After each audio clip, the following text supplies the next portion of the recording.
Car party లీడర్ల అరెస్టులతోని హైదరాబాద్ పట్నం మొత్తం తుక్కపై కుడుకుతున్నట్టే ఉన్నది కదా. గాంధీ దవాఖాన కాడ గడపడ కూడా పెద్దగానే అవుతున్నదట. మొన్నటికి మొన్న కారు పార్టీ లీడర్లు కయ్యాలు పెట్టుకున్నారని పోలీసులు అరెస్టులు చేసిర్రు. మరి ఇప్పుడెందుకు గులాబీ పార్టీ లీడర్లను అరెస్టులు చేస్తున్నారు, ఏం కథ అంటారా చెప్తాపాన్రి. ఎన్నడు లేని గాంధీ దవాఖాన్లో అంతమంది సంటిపోరగాన్లు బాలింతలు చచ్చిపోతుండ్రని అరుచుకునేందుకు కారు కార్తలు కదిలిర్రట. నమస్కారం.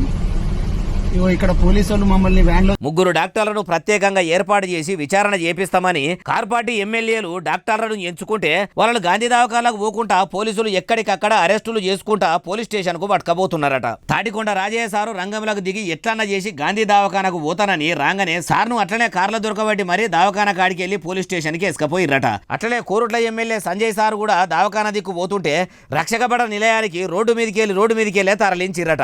అయ్యా కారు పార్టీ లీడర్లారా, మీ ఏలువడలో కూడా మస్తుగానే దవాఖానలలో తిప్పలు అయినాయి కదా.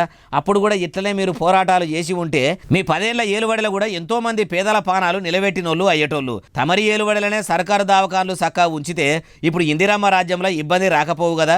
ముంగడి నాగలి ఎట్లా పోతే వెనక నాగలి అట్లే పోతుంది అన్నట్టు తొలి సర్కారు పోయి మలి సర్కారు వచ్చినా గానీ ఎట్లున్నదో పరిస్థితి గట్లనే ఉన్నది. మార్పు మార్పు మార్పు అంటే ప్రజలు మార్పు వస్తుంది అనుకుంటారు కానీ మీ ఏలువడిలో కూడా ఏం చక్కదనం లేకుండే. ఈ కాంగ్రెస్ ఏలువడిలో కూడా ఏం మంచిగా లేదు అంటుర్రు ఈ ముచ్చటి నోళ్ళు.